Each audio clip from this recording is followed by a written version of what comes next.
So friends, three very confusing words: adapt, adapt and adopt.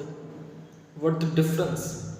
So today in this video we will discuss about the difference between adapt and adopt in detail.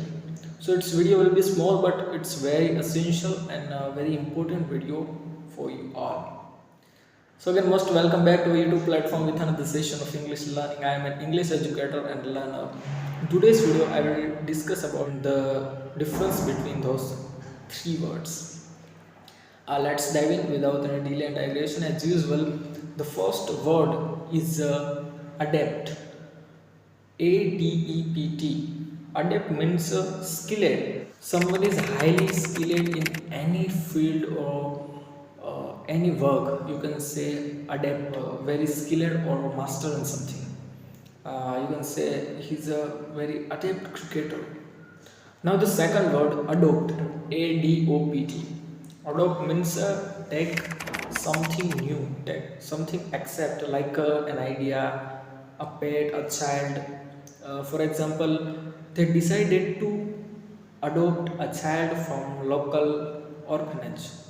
So adopt is a very common use when we adopt something. It's mostly used well. You adopt a child or adopt a pet means you accept something, you take something in. Okay. And the third and most important word is adapt. ADAPT. Adapt means an adjustment.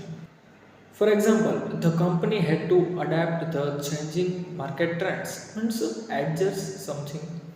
It's usually used like adjustment and adapt. So friends, as we have discussed in this video, three main words, very essential.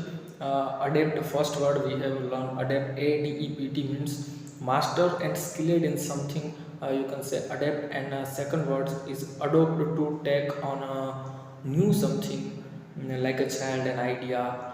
And third one is adapt. ADAPT means an adjustment to set something. Okay friends, so that's it for today. We will meet tomorrow with our another session of English learning. So goodbye, take care and see you.